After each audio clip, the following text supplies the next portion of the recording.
Olá pessoal, meu nome é Samuel, eu sou estudante de jornalismo na UFOP e vim nesse vídeo contar para vocês sobre a minha experiência como estudante de intercâmbio na Universidade de Salamanca, aqui na Espanha. Para contextualizar vocês, eu vim para estudar no primeiro semestre do período letivo de 2022-2023. Aqui na Europa eles têm um calendário um pouco diferente, né, que começa em setembro e vai até julho, por conta do verão, né? O verão é no meio do ano, então o semestre começa logo depois. Eu tô aqui agora gravando esse vídeo em fevereiro e eu vim para cá em agosto. E minhas aulas já acabaram, eu vou retornar ao Brasil na próxima semana e tô gravando esse vídeo antes de voltar. Falando um pouquinho sobre a cidade de Salamanca, ela está situada na comunidade autônoma de Castilha e León, que é como é dividido o país, né, da Espanha, em comunidades autônomas. Então Salamanca está nessa comunidade autônoma de Castilha e León, província de Salamanca, região noroeste da Espanha. Salamanca também está pertinho da fronteira com Portugal, fica mais ou menos 1h10 de carro. Salamanca é uma cidade universitária, possui 140 mil habitantes, dos quais cerca de 20-25% são estudantes das duas universidades que tem aqui. A Universidade de Salamanca, a USAL, e a Universidade Pontifícia de Salamanca. É uma cidade histórica e suas origens remetem aí a mais de 2.500 anos, ainda na Idade do Ferro.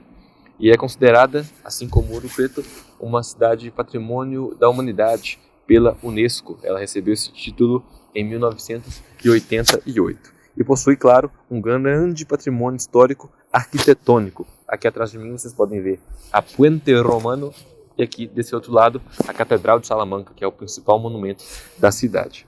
E Salamanca também é conhecida como o berço do estudo do espanhol, o castelhano. Inclusive dizem que aqui é onde se fala o espanhol puro, sabe? Tem muitos sotaques. Agora falando sobre a Universidade de Salamanca, a USAL, ela foi fundada em 1218, então em 5 anos atrás ela completou aí 800 anos de história. É a universidade mais antiga da Europa e a terceira ou quarta mais antiga de toda a Europa, a depender de existem alguns conflitos de números, mas é a terceira ou quarta mais antiga da Europa. Possui 9 campos, aqui em Salamanca, a maioria deles, mas também existem outras 4 cidades aqui ao redor que possuem campos da universidade. São 30 mil estudantes, dos quais cerca de 5 mil são estrangeiros, então é uma cidade que recebe muitos estudantes internacionais, muito por conta também dessa questão do espanhol, que eles vêm aqui para aprender. Inclusive a Universidade de Salamanca possui, em parceria com o Instituto Cervantes e outras 2 universidades, o seu próprio exame de proficiência em espanhol, que é aceito no mundo inteiro, que é o CIEL. Falando um pouquinho sobre a minha recepção aqui na universidade, não houve tantas atividades voltadas para nós estudantes estrangeiros. Na verdade, eu acho que houve só uma, que foi a reunião de boas-vindas, logo nos primeiros dias aqui, e depois disso não teve mais nenhuma atividade de integração, nem nada desse tipo. Eu acho que por conta do grande número de estudantes que vêm para cá, é mais difícil, né, de talvez bolar alguma atividade, por exemplo, que englobe 5 mil estudantes de outros lugares. É muito diferente de Ouro Preto, por exemplo. Eu que trabalhei na EDRI por um tempo, eu sei que existem atividades para o estudante, dias de mostrar culinária, dias de passear pela cidade e tudo mais. Aqui não teve isso. Eu até perguntei para outros brasileiros que estavam aqui se na faculdade deles houve alguma coisa desse sentido, e eles também disseram que não. Nesse sentido, é muito importante o trabalho desenvolvido por umas empresas aqui da cidade que ficam responsáveis, então, por essa integração dos estudantes estrangeiros. Eles sabem que aqui vem muita gente de fora, então eles criam eventos como excursões para outros lugares, outras cidades, regiões da Espanha, ou então saídas para praticar esportes, saídas para barzinhos e boates e coisas desse tipo. Continuando sobre recepção e falando sobre integração aqui na cidade, eu tive muito poucos amigos espanhóis aqui. Não que tenha sido problema com os espanhóis, mas pelo contexto que a gente vem aqui, né, como estudante estrangeiro, eu tive muito mais amizade com os estudantes estrangeiros, principalmente os estudantes do programa Erasmus, que que é um programa de educação aqui da Europa, que financia essas bolsas de intercâmbio. Então, eu tive muito mais amigos estrangeiros do que amigos aqui da própria Espanha. Os que eu conheci foram basicamente aqueles poucos da sala de aula, que a gente conhece fazendo atividades em grupo, e um outro rapaz que acabou morando comigo por um tempinho. Sobre os estudos, aqui o sistema de avaliação é mais ou menos como da UFOP, de 0 a 10, e eu peguei 4 disciplinas, acabei que eu tive que trancar uma, fiquei com 3, que eram disciplinas de Big Data e Knowledge Society, que era ministrada em inglês, e 2 em espanhol, que eram Programação em Televisão e Novas Plataformas Audiovisuais, e outra de Comunicação Esportiva. O método de avaliação foram provas e trabalhos. Nessas 2 primeiras foram só trabalhos, elas acabaram inclusive antes do recesso de ano novo. Então em dezembro as 2 disciplinas já estavam finalizadas, só com trabalhos. E na de comunicação esportiva eu tive prova, foi a única que eu tive prova, que a gente fez em janeiro. Então a gente saiu de férias em dezembro, né, o recesso de Natal e Ano Novo, e em janeiro eu voltei para fazer a prova. Eu achei um pouco difícil a prova que eu fiz, porque eu esperava que fosse uma prova mais generalista, com temas mais globais, e acabou que a prova foi muito voltada para temas espanhóis. Então, para quem vem de fora como eu, foi um pouco complicado. Por exemplo, cite 3 programas da rádio espanhola, por exemplo. E para mim isso foi um pouco difícil. Eu estudei, mas não esperava que caísse esse tipo de conhecimento mais detalhado. Sobre alimentação, na universidade existem os restaurantes que eles chamam aqui de comedores, e é um preço mais ou menos de 5 euros o almoço e a janta. Também tem café da manhã, que é um pouco mais barato. Eu experimentei lá uma vez, eu confesso que não gostei muito, não achei interessante, mas a ideia minha mesmo já não era de comer nesses lugares. Quando eu vim para cá, eu já sabia que comer em casa, fazendo meu próprio almoço, sairia muito mais em conta. E aí, falando também sobre dinheiro, eu planejei gastar aqui na Espanha cerca de 300 euros por mês, ou seja, cerca de 10 euros por dia. E agora, já na hora de ir embora, eu posso dizer, é possível? Eu acho que sim, mas você precisa abrir mão de muita coisa. E aí eu já não sei se vale a pena. No final, eu diria que 400 euros, 450 é um valor ok para você ficar por aqui. Porque afinal de contas, a gente não vem aqui só para sobreviver, sabe? A gente também precisa curtir um pouquinho, né? Já que a gente vem para outro lugar, então sair de vez em quando, comer fora, beber fora.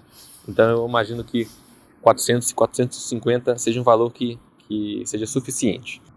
Falando sobre compras no mercado, por exemplo, eu acho que frutas e carnes a gente sente diferença aqui no Brasil. Apesar de no Brasil as coisas estarem já um pouquinho mais caras, compras semanais, por exemplo, eu comparo com o que eu fazia, que eu gastava mais ou menos R$120, e aqui eu pagava mais ou menos 20, 25. Então, no final das contas, saía mais ou menos parecido. Sobre moradia, existe muita oferta, óbvio, porque pelo alto número de estudantes, então todo semestre vem gente nova, sai gente velha. Eu encontrei o meu apartamento pelo Facebook, paguei 250 por tudo, pelo apartamento e pelas despesas gerais, gás para aquecedor, que todas as casas aqui têm, condomínio, água, energia, tudo incluso. No final eu achei um preço ok, comparado com o que eu via.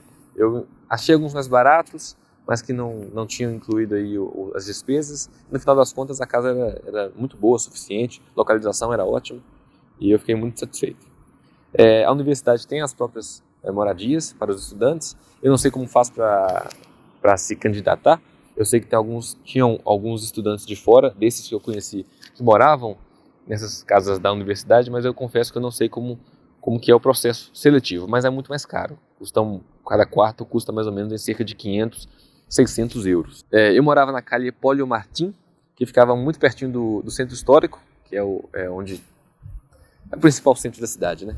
Tem restaurantes, bares, boates, etc. Eu morava num lugar excelente, eu levava 30 minutos para chegar na faculdade, mas eu estudava de dia, então era um caminho ok. Mas para o centro, para sair, eu levava só 10 minutinhos. Então, para mim, foi ótimo. Ficava mais ou menos 10, 15 minutos também da estação de trem. Então, era um excelente lugar. Agora, falando sobre adaptação, já finalizando esse vídeo aqui, a primeira delas, eu diria que é o idioma. O espanhol não é tão fácil quanto a gente acha que é. Eu estudei espanhol, sempre estudei desde criança na escola. Linguagens na escola nunca é suficiente para a gente aprender. Mas eu já tinha um certo conhecimento, eu tinha feito 2 anos de aula remotas, que é de espanhol com a Universidade Antônio Nariño, que a DRI oferece para a gente. E eu tive uma surpresa muito grande quando eu cheguei aqui, porque é muito complicado de entender. Eles falam muito rápido e a gente que não tem a vivência, é muito difícil. Então, eu sei que o edital exige conhecimentos de espanhol, né, o nível B1 ou B2, não lembro, mas é fundamental. Eu diria que o conhecimento do espanhol não venha aqui sem saber nada, porque você vai passar dificuldades. Sobre os horários também, aqui na Europa, como é uma região de latitude mais alta, o sol nasce muito mais tarde. Então, nascer do sol aqui é mais ou menos às 8. Então, as coisas começam a funcionar a partir das 10, por exemplo. As aulas mais cedo na escola, na faculdade, são às 9. E os comércios, por exemplo, abrem às 10. E aqui na Espanha, especificamente na Espanha, eles têm uma cultura da siesta. E o que é a siesta?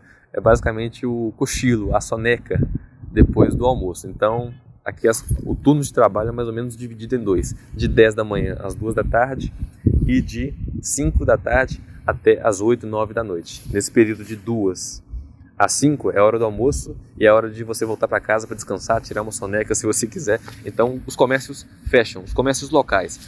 Algumas coisas de rede, por exemplo, como grandes supermercados, grandes lojas de roupa, continuam abertas, mas os comércios locais e a rua principalmente ficam fechadas e as ruas ficam vazias. E aí, para fechar, algumas dicas que eu dou por aqui: o inverno eu vim para cá em agosto, né? Então agora em fevereiro a gente está no inverno e aqui em Salamanca eu enfrentei frio de menos 3 graus.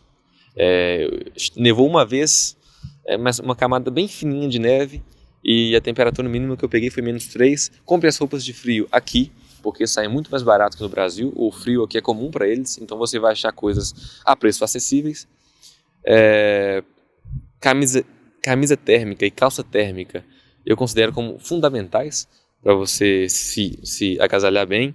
E diferentemente do que eu achava, não é necessário 1 milhão de roupas para você esquentar. É muito mais uma questão de estratégia, assim, da forma como você se veste. Vestir uma camisa térmica por baixo, uma lã por cima e uma jaquetona como uma terceira camada, provavelmente vai ser suficiente para te proteger do frio. E também, claro, acessórios são fundamentais, principalmente cachecóis e luvas. Salamanca tem um programa de aluguéis de bicicleta, aluguéis por assim dizer. Você pode pegar bicicletas em vários pontos da cidade e são muito legais. Eu, depois que descobri isso, eu só fui para a faculdade de bicicleta, então eu levava meia hora caminhando, passei a levar metade desse tempo. E para ir em outros lugares da cidade, a bicicleta é um ótimo meio de você se locomover. Você paga 13 euros e pode usar ela por 1 ano. A gente não usa isso tudo, só 6 meses, mas ainda assim vale muito a pena. Como eu mencionei, integre-se ao grupo do Erasmus, que são os estudantes estrangeiros que vêm para cá, porque no meu caso foram os meus grandes amigos aqui. Eu conheci meus companheiros todos no Erasmus. Então, se você quer buscar a integração, procure esses grupos no Facebook, então, não sei, Instagram, de boates, bares, por aqui, essas empresas que eu mencionei, que fazem essa integração de estudantes, porque se depender da faculdade, você vai ficar um pouco meio solitário, eu diria. E para fechar, o abono de trem, a empresa responsável pelo trem aqui na Espanha, a Renfe, lançou no ano passado meio que um programa de descontos, alguma coisa assim, não sei como dizer, mas enfim, você paga 20 euros e você pode escolher duas estações. Então, no nosso caso, eu não sei quais opções a gente tem, na verdade, mas a gente usava sempre Madrid, Salamanca, Madrid. Então a gente podia tanto ir quanto voltar quando a gente quisesse, meio que de graça, depois que você pagava esses 20 euros, e depois que você usasse pelo menos 16 vezes, depois de 16 viagens, você receberia esses 20 euros que você pagou de volta. Então era ótimo para a gente ir para Madrid, para a capital, né? Então, quando a gente quisesse viajar alguma coisa assim, para pegar o aeroporto, por exemplo, a gente usava isso aí. E era uma mão na roda para a gente. Salamanca é uma cidade linda, pequena, para quem gosta desse tipo de lugar, vale muito a pena.